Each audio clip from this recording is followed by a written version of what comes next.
só nós hoje, provavelmente a Dani viajou. Pois ela assiste gravado.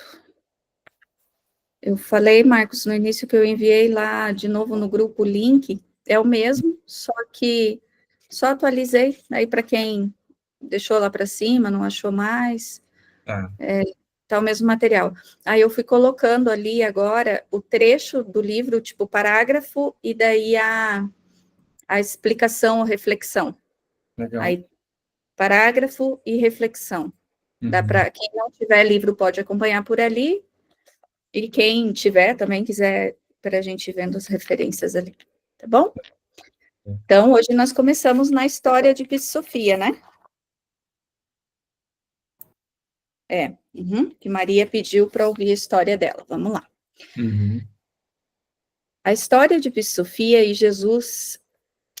E Jesus respondeu, dizendo aos discípulos: Sucedeu quando Sofia estava no 13º Aeon, na região de toda a sua família de invisíveis, ou seja, as 24 emanações do grande visível, que por mandato do primeiro mistério, Sofia contemplou a luz.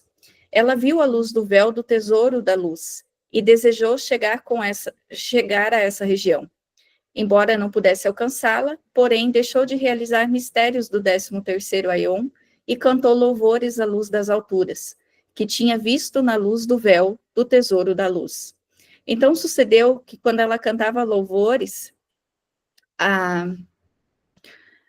mais difícil de ler no computador, a região das alturas, todos os regentes nos 12 Aeons que estão por baixo a detestaram por ela ter cessado nos seus mistérios e por ter desejado ir à altura e ficar por cima deles. Por esse motivo, enfureceram-se contra e destacaram-na, como fez o grande triplo poder obstinado, que é o terceiro triplo poder que está no 13º Aeon, o que se tinha tornado desobediente, já que não tinha emanado em si próprio a purificação total do seu poder, e não tinha dado a purificação da sua luz no momento em que os regentes deram as suas purificações, pois desejava reger sobre os 13 Aeons e sobre os que estão abaixo. Então, esse é o primeiro parágrafo, tá? E aqui tem esse não é tão complicado, né? Mas tem o sentido simbólico, mas acho que dá para a gente ler aqui também para entender até o que cada personagem ali da história pode simbolizar. Então, nesse trecho, Jesus começa, aqui é no arquivo, tá? Jesus começa a narrar aos seus discípulos o início da queda de Sofia. Então, o começo ali da história dela. Um evento simbólico fundamental dentro da tradição gnóstica. Então, é aquilo que possivelmente pode ter acontecido com Jesus, mas que acontece com todos os seres, né, que estão aí no processo evolutivo também. Por isso que é simbólico. Sofia, cujo nome significa sabedoria, habitava originalmente no 13º Aeon, uma das esferas mais elevadas do cosmo espiritual, junto às 24 emanações do grande invisível, que representam aspectos divinos originados diretamente da luz suprema, do inefável.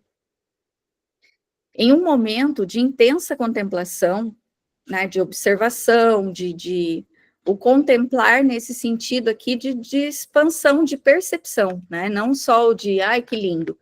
Sofia avistou a luz que emanava do véu do tesouro da luz, um plano ainda mais elevado que o seu, símbolo da presença suprema de Deus, tomada de fascínio e anseio por se unir à luz. Ela desejou ascender além de sua própria morada, embora ainda não estivesse pronta para isso. Isso significa que sua busca foi movida por um impulso genuíno, porém sem o apoio do seu par, a outra metade espiritual, que simboliza o equilíbrio e a completude, né? Então, nesse movimento aqui dela de contemplação, ela é como se ela sentisse que existia algo maior,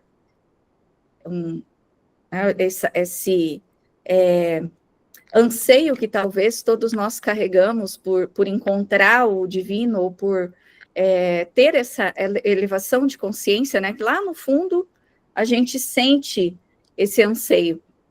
E ela, de certa forma, contemplou isso, viu, percebeu, em todos os seus sentidos, que existia algo além de tudo aquilo que ela vivia, talvez dos sofrimentos que ela estava, algo além do que era perceptível ou palpável, né?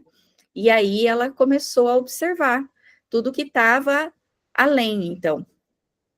Dani, Oi, pode comentar. só uma dúvida.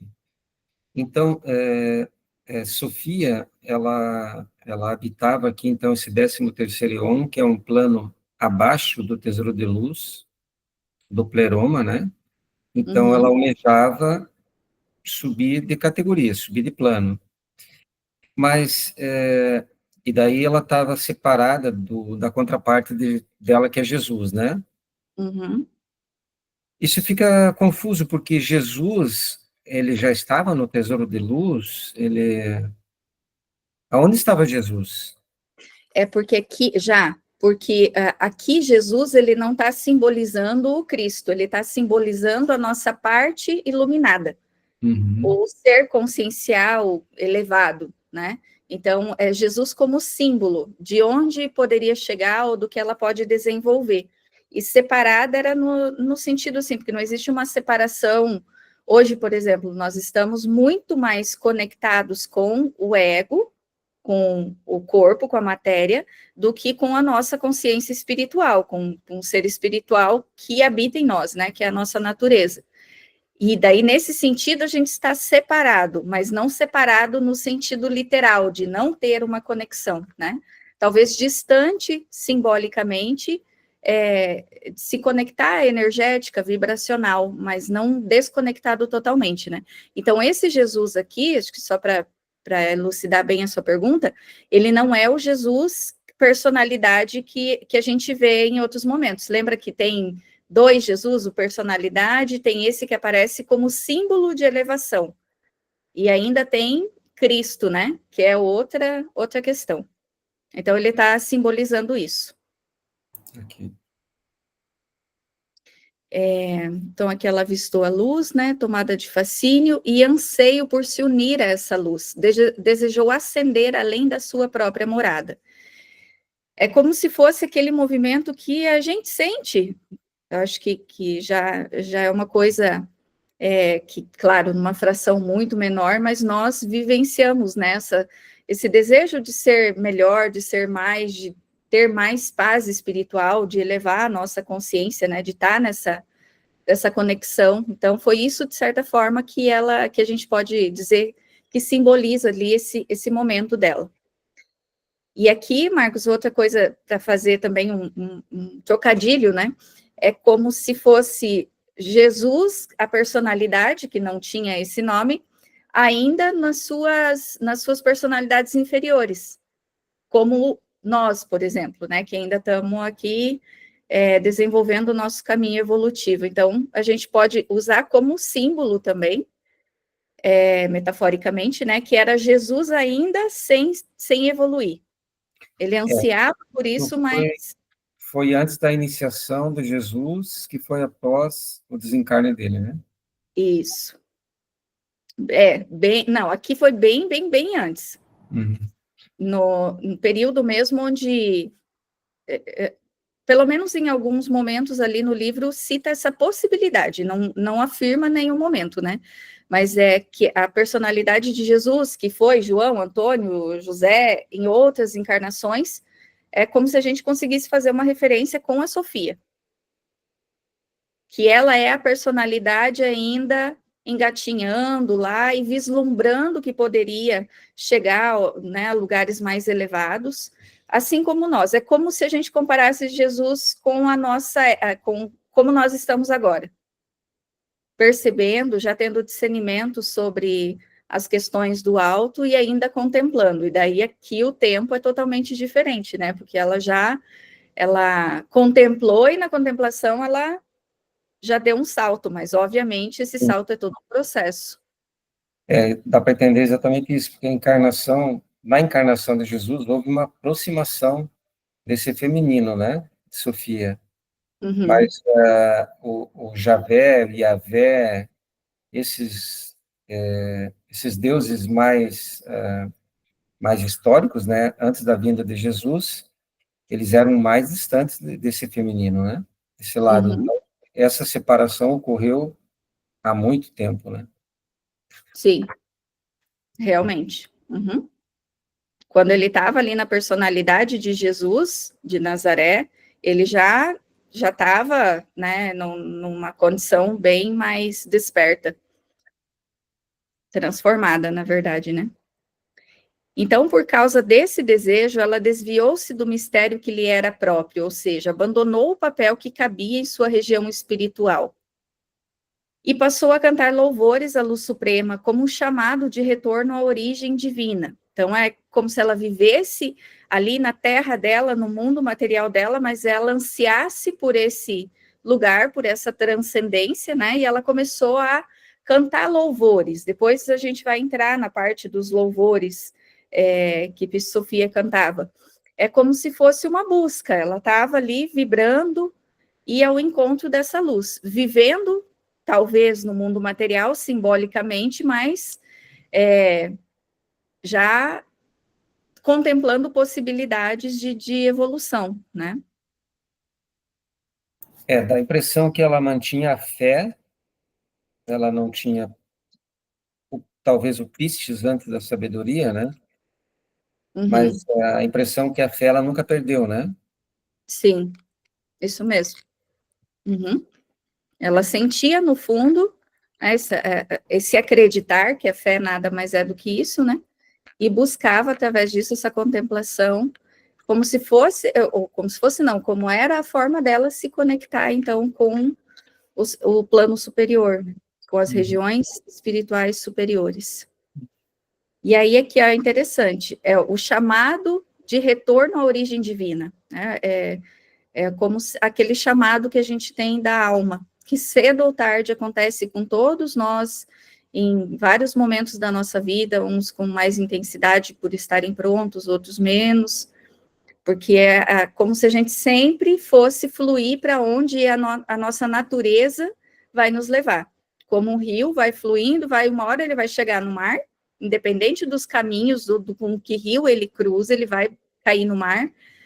Nós também, né? Enquanto natureza espiritual, por mais equivocados que a gente esteja, por mais coisas errôneas que nós ainda escolhemos fazer, a nossa tendência, a nossa natureza é ser seres crísticos. Então, cedo ou tarde, nós vamos caminhar para isso. E aí, falou aqui, ó, desejou ascender da sua própria morada, embora ainda não estivesse pronta para isso. É como se ela anseia, mas existe uma construção interna, um caminho a se trilhar, assim como nós também, a gente anseia muitas coisas que conscientemente nós já sabemos que podemos ser melhores, que a gente pode ter virtudes X, assado, de compaixão, de caridade, de amor, de compreensão, só que nós ainda estamos vivendo aqui as tendências e estamos no processo, não estamos prontos, né? E ela também, de certa forma, ela sentia que não estava pronto, mas ansiava por isso. Ai, gente, eu leio e daí eu não marco onde eu parei, aí eu tenho que ficar procurando. Desejou ascender, embora ainda não estivesse. Isso significa que sua busca foi movida por um impulso genuíno, porém sem o apoio do seu par, a outra metade espiritual que simboliza o equilíbrio e a completude. Então, Jesus é esse símbolo de equilíbrio e de completude. Por causa desse desejo, ela desviou-se do mistério que lhe era próprio, aqui achei onde eu parei, ou seja, abandonou o papel que lhe cabia em sua região espiritual e passou a cantar louvores à luz suprema como um chamado de retorno à sua origem divina. Só que esse movimento desequilibrou a harmonia dos planos inferiores. Isso aqui, quando eu li, me chamou a atenção. Como assim, né? Porque Jesus, a gente entende, quando ele teve lá o processo de ascensão, através das vestes de luz, é uma coisa. Mas Sofia, então, que ainda estava ali, ainda tinha suas dificuldades, por que ela criou esse desequilíbrio na harmonia dos planos inferiores? Vamos ver se aqui fala alguma coisa, daí a gente complementa. Quando os regentes dos 12 aeons, que estão abaixo do 13º, perceberam que ela havia deixado seus mistérios e buscava ascender, sentiram-se ameaçados, pois Sofia almejava uma luz superior a eles. Eles então se voltaram contra ela com hostilidade, como se ela estivesse quebrando uma ordem espiritual que sustentava os seus reinos. Então, eu lembrei do nosso movimento aqui, quando a gente quer mudar, evoluir, quer agir diferente, quer... Eu lembro muito da psicologia transpessoal, quando a gente estuda, né? Que você sabe o que fazer, sua consciência te diz que você tem que ter tolerância, você quer ter tolerância, mas lá no fundo o ego quer brigar, quer xingar, quer reclamar, quer botar para fora, né? Por mais que saiba conscientemente que você pode fazer diferente ou lidar diferente com essa situação. Então, é como se todas essas ameaças, né, essas revoltas, elas acontecessem por conta do próprio movimento egoísta ainda, das nossas vaidades, das nossas carências, e também a gente pode ampliar um pouquinho essa percepção para as questões espirituais, do que nós já estudamos até hoje, do tanto de interferência e influência espiritual que acontece para que a nossa consciência ainda fique adormecida, porque assim a gente continua alimentando as regiões mais densas, mais trevosas, né, os planos mais animalizados, com energia sexualista, energia de fofoca, energia de, sei lá, de ganância, e todas essas vibrações densas, elas, de certa forma, mantêm o planeta Terra nessa vibração, e aí continua alimentando esses seres que não querem a evolução do planeta, né? E aí eu lembro uma vez... Desculpe. O Divaldo acho que falou algo assim que não era nas dificuldades, não era fazendo a gente sofrer que eles iam fazer o atraso moral das pessoas do planeta Terra, mas era mantendo a gente na inércia, na superficialidade, através da vaidade, através do comodismo, e é muito o que nós vemos hoje, né? Não faço o mal, mas também não faz o bem. Então a pessoa está ali, ó. Ela mantém aquele nível ainda vibracional que sustenta essa situação, né? E aí, quando alguém tenta sair disso, seja como for, buscando uma meditação, buscando oração, buscando ser uma pessoa melhor, no jeito que ela achar, isso mexe com esses seres e mexe com o próprio ego também, né? Que ele quer lutar para sobreviver, ele quer colocar aquilo que ele tem como certo, até mesmo como proteção, para que a pessoa não saia e não vá se aventurar e quebrar a cara e sofrer. Então, ele tem a própria conservação ali, né? Tem esses dois aspectos que eu percebi que a gente pode conectar com a nossa vida. Eu lembrei de dois aspectos também. Você falou, a fé, ela tem que ter o complemento da sabedoria, né? Então, a impressão que a gente tem é que ela tinha muita fé, mas faltava sabedoria. Uhum. É como Prometeu que roubou o fogo dos deuses. Né? Então, assim, ele cometeu um pecado mortal de querer ser um deus, sem ter o conhecimento para isso. Talvez ele tinha muita fé. A gente estuda enfim, quando está lendo esses relatos aí de alguns vultos, assim, conhecidos da religião católica, enfim, não basta a fé, né? A própria história de Paulo, né? Uhum. Se bem que Paulo não é, assim, não fica bem pronunciado isso, mas São João da Cruz, por exemplo, sei lá. São pessoas com muita fé, mas nem por isso eles deixaram de passar por uma época de crise na vida, né? Por uma limitação, Provações. alguma coisa, provações muito severas, para criar, então, para olhar para esse outro lado, para criar essa sabedoria, para poder ter essa elevação espiritual, né? Porque senão é uma fé cega, né? Agora tem sentido o Pistes e Sofia, né? Mas por Uhum. que o Pistes tem que estar junto com Sofia, né? Por que a fé tem que estar junto com a sabedoria, né? Não basta eu ter fé, eu tendo fé, eu removo montanhas. Bom, mas eu posso remover uma montanha e não entender por que eu estou removendo a montanha, né? Sei Em lá. que, né? É, A própria fé cega, né? a Que própria às fé vezes é cega. muito mais crença do que fé daí. Talvez isso gerou o ciúme lá daquelas figuras lá do 13º Eon, não sei, enfim, né? Uhum. Ela não tinha atingido essa condição ainda de sabedoria para ascender, né, esse novo nível aí. Legal. É isso mesmo. Agora a gente está conseguindo ter clareza. E aí,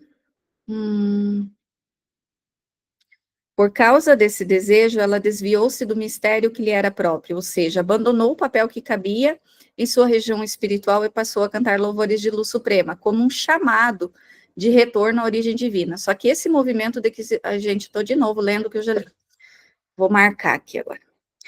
Quando os regentes dos 12 Aeons, que estão abaixo do 13º Aeon, perceberam que ela havia deixado seus mistérios e buscava ascender, sentiram-se ameaçados, que eu também já li, né? Sofia almejava a luz deles, então voltaram contra ela. Entre esses opositores se destaca o grande triplo poder chamado Obstinado, que também habitava o 13º Aeon. Esse ser, um símbolo do orgulho espiritual e da rebelião contra a ordem divina, já havia se desviado dos princípios da purificação e também desejava dominar os Aeons inferiores. E isso para mim, assim, faz essa relação ainda com seres trevosos, né? O símbolo de orgulho espiritual já havia sido desejado. Tá. Obstinado e os regentes se aliaram, voltaram-se contra Sofia e conspiraram para impedi-la de ascender, fazendo com que ela caísse dos mundos superiores e começasse sua jornada de sofrimento e busca pela redenção. Então, aqui o primeiro parágrafo, né, a explicação, ou o contexto, a gente finalizou. Aqui tem algumas definições dos nomes, a maioria a gente já viu, mas se alguém quiser repassar algum, do obstinado, que simboliza uma força espiritual que se recusa a obedecer o plano divino, buscando controle e protagonismo espiritual, sem passar pelos processos de purificação e entrega. É a energia da separatividade, orgulho e ego sutil. E ele também caiu e passou a agir contra a Sofia. Então, além das nossas interferências internas, dos conflitos que nós carregamos, que ficam ali tudo alvoroçado quando a consciência está começando a despertar, existem também essas influências externas desses seres que não querem que a gente evolua, né? Porque vai acabar prejudicando toda a trajetória deles ali também, e os poderes que eles adquiriram, controle e tudo, né? Podemos ir para o terceiro? Lá em cima ficaram 2 parágrafos, tá? Só para a gente não se perder.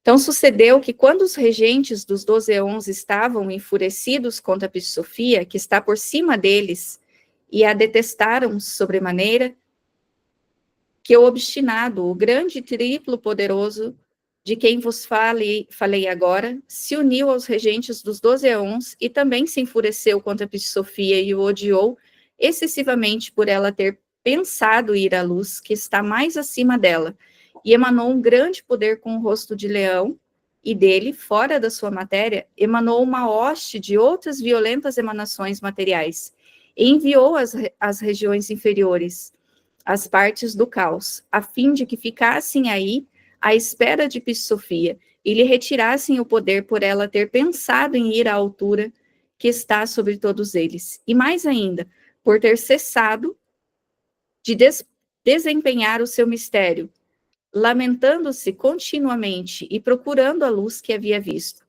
E os regentes que persistem em manifestar o mistério detestaram-na, e todos os guardiões que estão nas portas dos Aeons também a detestaram. Então, nesse trecho, o texto aprofunda o conflito espiritual gerado pela decisão de Sofia de abandonar o seu posto no 13º Aeon e voltar-se à luz superior, aquela que ela viu além do véu do tesouro da luz. Esse gesto de desejo espiritual puro, mas impulsivo, continua provocando repercussões nos mundos inferiores. E a primeira frase reforça que os regentes dos 12 Aeons, ao verem a Sofia, um ser colocado acima deles, cessou seu mistério, ou seja, parou de cumprir a função espiritual, e sentiam-se ameaçados e furiosos.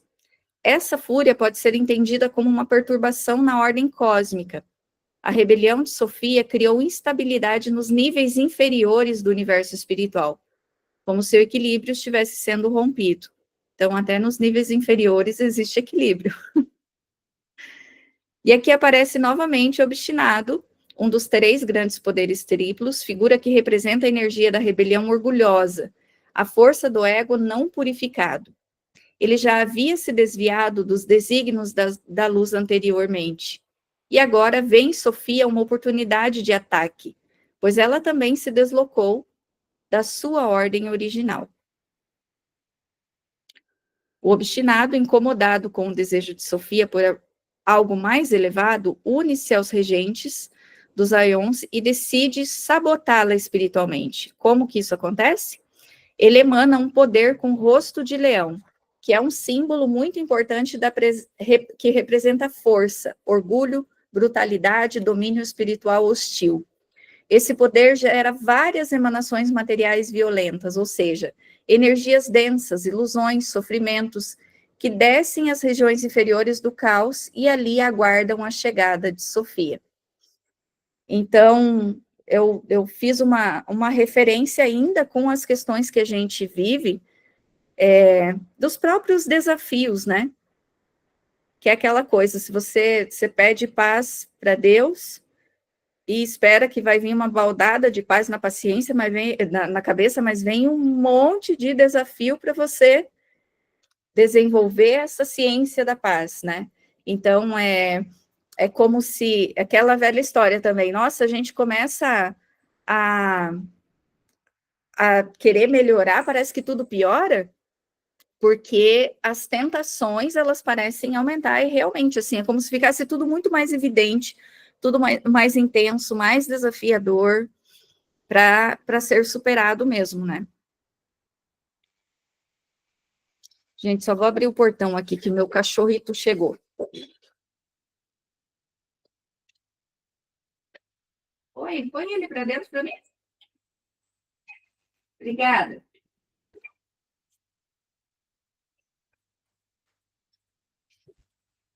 Não tem. Eu vou te segurar. Tá bom.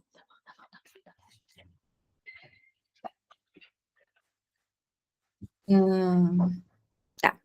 O propósito dessas emanações, é claro, é retirar o poder de luz de Sofia, drená-la energeticamente e enfraquecê-la. Tudo isso por causa do seu movimento de ascensão que representava para os arcontes uma afronta à hierarquia cósmica. Então pensa, né? Vão se elevar, ela vai se elevar ali e automaticamente eles vão perder o posto ou diminuir, ou vai ter alguém mais forte ali ajudando no processo evolutivo, né? Além disso, o texto destaca que Sofia deixou de desempenhar o seu mistério e passou a lamentar-se e clamar pela luz. Isso é interpretado pelos regentes como uma traição ou deserção. Por isso, os guardas das portas dos Aeons, que simbolizam os limites das dimensões espirituais, também a rejeitam e detestam, pois ela passou a representar desordem num sistema onde tudo deveria permanecer fixo. O autor, ao usar a palavra como os detestaram-na sobremaneira, odiou excessivamente, lamentando-se continuamente, emanou violentas emanações, quer enfatizar a gravidade da consequência espiritual que uma alma pode sofrer ao se mover de forma impulsiva, sem a devida preparação no caminho de retorno à luz. Interessante isso, né? Será que às vezes, a gente se forçar um processo, viver de uma forma que ainda não estamos preparados para viver, o que a gente não desenvolveu, né? Isso. Eu lembrei não sei, acho que lá no curso, né, da Nova Acrópole, que nós conversamos sobre isso, sobre essa tentativa de ser elevado, de né? Porque tem conhecimento de espiritualidade das coisas, e como muitas pessoas falam, nossa, você é espírita, você tinha que agir de tal maneira, né? Como se, assim, o saber cognitivo já fosse um indicativo para uma evolução, né? Então, me trouxe essa impressão, que é como se ela quisesse ter dado um salto realmente, começou a lamentar onde ela estava, o que ela tinha, como ela estava vivendo, e ela queria mais, só que sem fazer o passo a passo ali do próprio desenvolvimento, angariar isso, trazer isso para ela, né?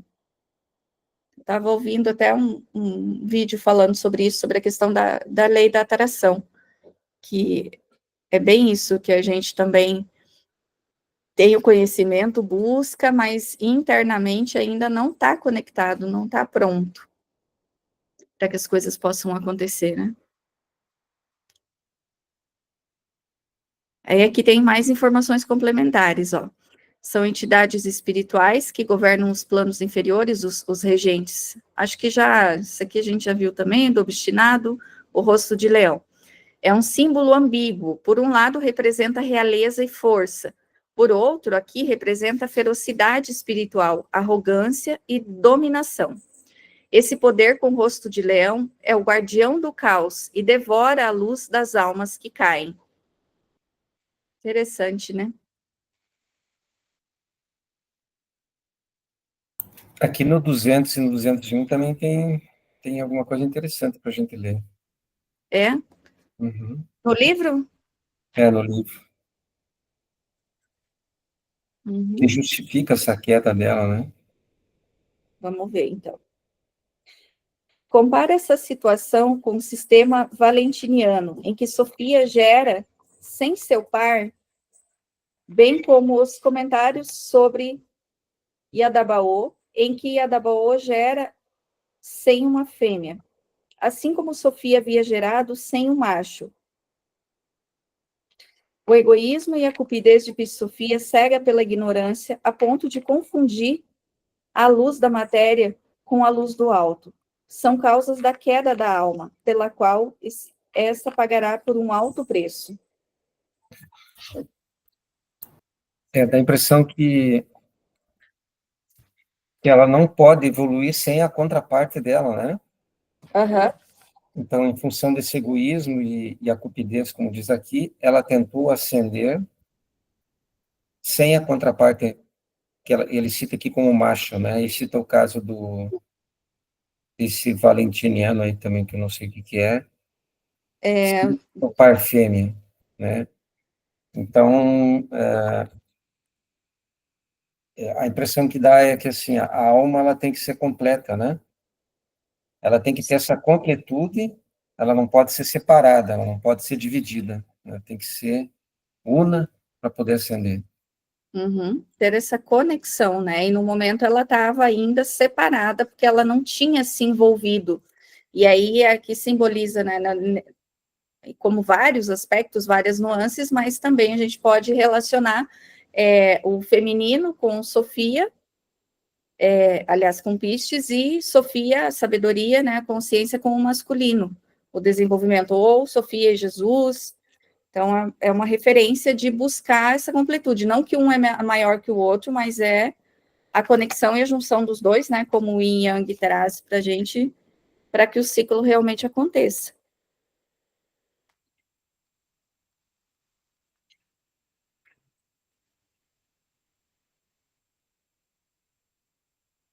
As emanações materiais violentas, deixa eu ver se lembro uma coisa aqui, são energias densas, forças psíquicas, ilusões, sofrimento ou mesmo traumas.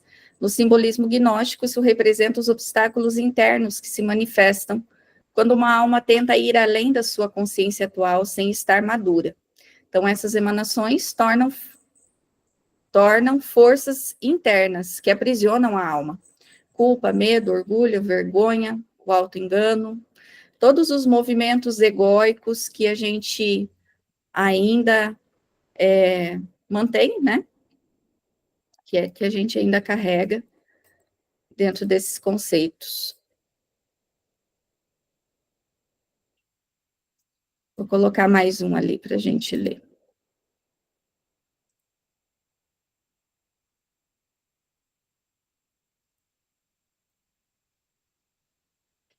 Aqui é o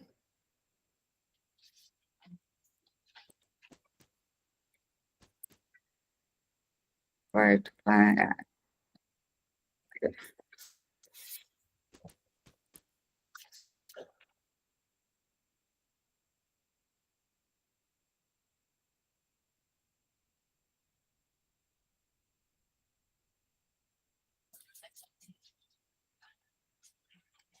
Gente, peraí.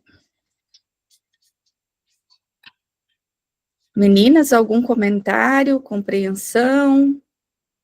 Tá mais fluido hoje, né?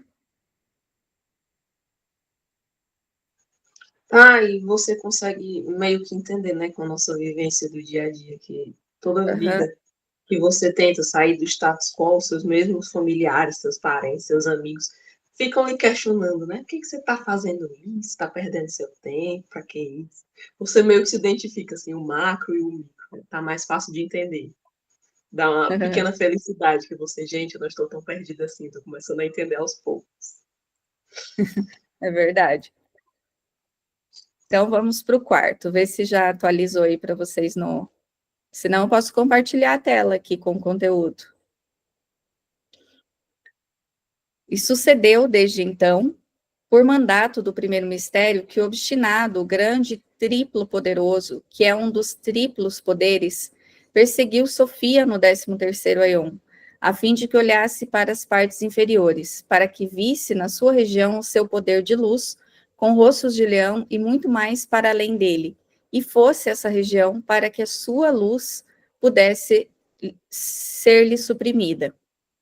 Então ela olhou para baixo e viu a sua luz, a dele, né, nas partes inferiores, e não soube que era a luz do obstinado, o triplo poderoso, mas pensou que provinha da luz que tinha visto desde o princípio na altura, a qual procedia do véu do tesouro da luz.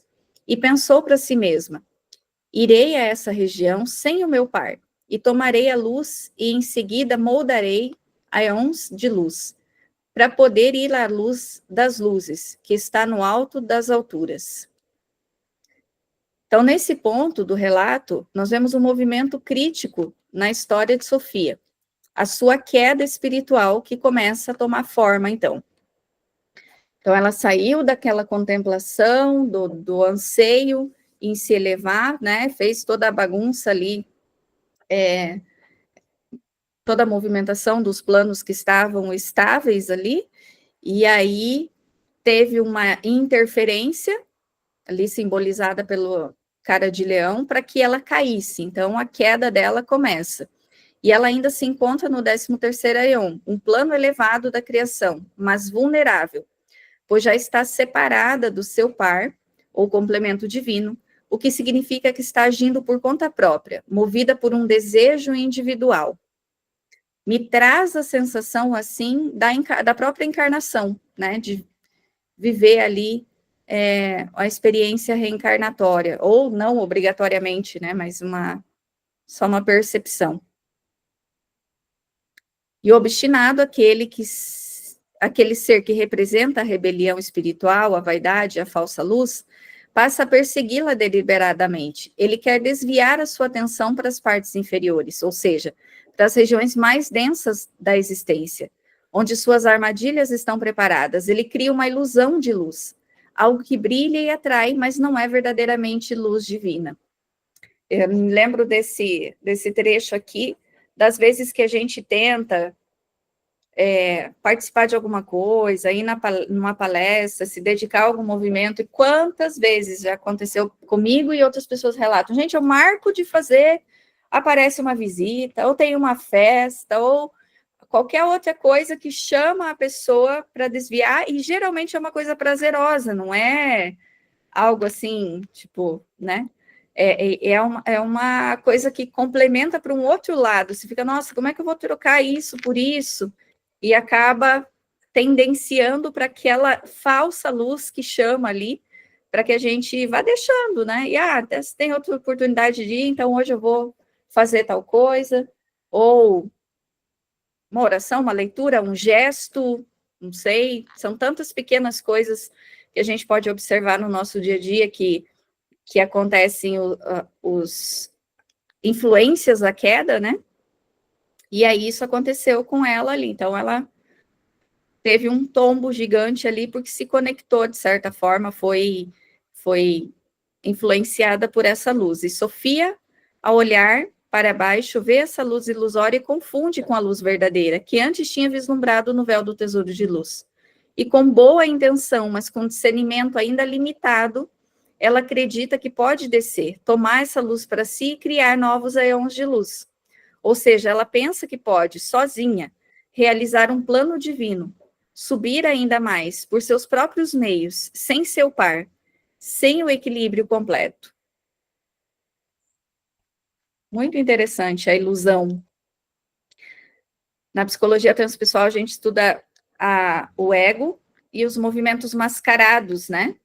As ilusões do ego, que são os próprios auto-enganos, que são muitas vezes as justificativas que a gente dá, a vitimização, se colocar com inferioridade, o coitadinho de mim, quando são movimentos de mascaramento, né? São máscaras que a gente coloca. O auto-engano, da superestima, do complexo de superioridade, são todos máscaras, onde a gente se engana com o próprio movimento e justifica muitas coisas. Eu lembrei do Manuel falando, demorei tanto tempo para me perder que eu não quero me achar de volta. São justificativas para os nossos comportamentos, né? Para a gente ainda acabar cedendo à luz, né? A luz enganosa. Aqui no 203 ele traz assim, ó, Dani. Sofia é atraída ou seduzida pelo poder de luz com cara de leão, símbolo do egoísmo que impera no mundo. Quando isso ocorre, aproveitando o enfraquecimento da alma, os outros poderes ou desejos da natureza material inferior intensificam o assédio à alma. É o que acontece, né? No dia a dia. Exatamente. E é por isso que, de certa forma, quando a gente se afasta de um movimento ou deixa de fazer alguma tarefa, pelo menos as pessoas vêm e falam, né, se não está obsediado, não está fazendo isso porque, né, tá seguindo ali as tendências obsessivas, e, de certa forma, é uma obsessão, seja espiritual, uma auto-obsessão, por aquela luz fictícia que vai trazer prazeres e vai trazer os ganhos secundários, pelo menos ali naquele momento, né?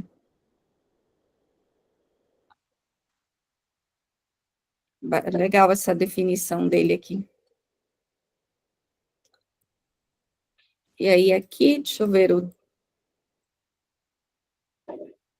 Então, esse momento marca o início da sua queda, movida por um anseio verdadeiro, mas que ainda é impregnado de ilusão do ego espiritual, como a ambição de subir sozinha ou moldar a éons por conta própria.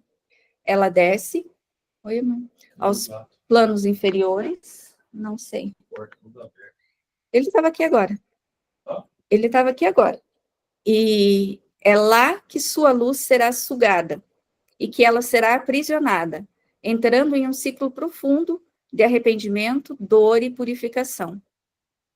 O que lembrou também a parábola do filho pródigo, né? Que também a gente faz uma boa associação com o nosso movimento, com o nosso comportamento.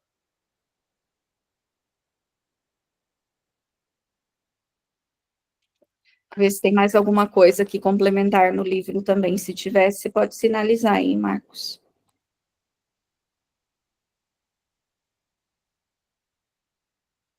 Ó, aqui tem na 205, ó, que as 5 primeiras estrofes da primeira metanoia de Sofia indicam as causas de sua situação aflitiva.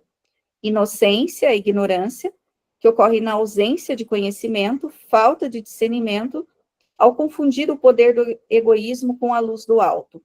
Maus pensamentos que retroalimentam o desespero da alma perdida no caos. O sentimento de impotência face aos tormentos dos regentes, que são os desejos. Aí lembrei também do que você comentou sobre a fé, né? Quantas vezes a gente se apega a uma fé vazia, uma fé que não é raciocinada, né? Uma fé cega, e segue ali a vida justificando e apegado naquelas ideias, naqueles conceitos que muitas vezes são até preconceituosos, mas que se vinculam, de certa forma, ali a pessoa e ela se ilude, vive aquela ilusão, um fascínio, né? Uma vida de fascinação pela ignorância, pelo não saber mais profundo. Por isso a importância da fé unida à sabedoria, né? Exato. Muito legal esse primeiro bloco do segundo livro. Não sei aqui no livro até onde a gente foi, deixa eu ver. Ah, daí vai vir as metanoias, né?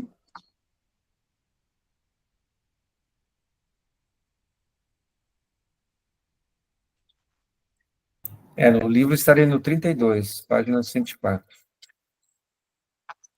Uhum.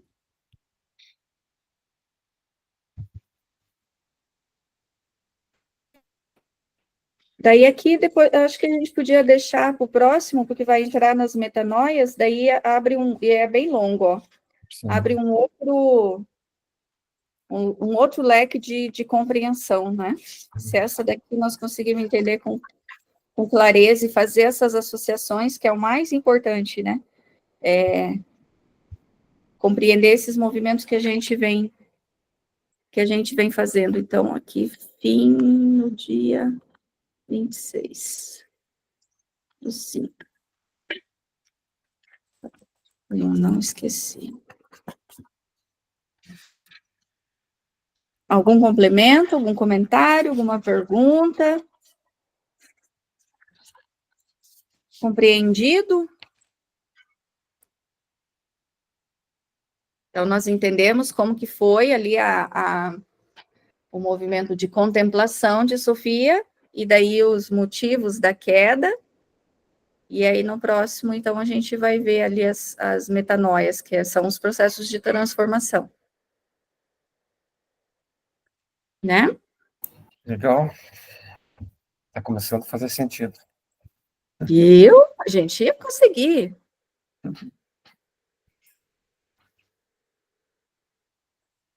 Chegaremos lá. E também não é uma chegada, né? É um processo. Se for fazendo sentido algumas coisas para a gente ir pensando, observando, é o objetivo. Não podemos fazer como a Sofia, né? De olhar o resultado e pensar que já alcançando e vamos pensar na caminhada. Exatamente. É um nível de auto-engano, né? Achar que sabe, que já está pronto, que está desenvolvido. E você está olhando para a luz errada quando está nesse sentido. Né? Mas acho que quanto mais a gente estuda, mais a gente percebe o quanto tem para conhecer, né? Quanto ainda a gente reconhece, na verdade, o estágio que a gente está. Ele fica mais claro, você reconhece ainda a sua imaturidade espiritual, infantilidade, tudo que tem pela frente para ser desenvolvido, né? E é bacana, já é uma grande coisa, que a gente podia estar na ilusão ainda, né? Se enganando. Certo? Deixa eu parar a gravação. Certinho.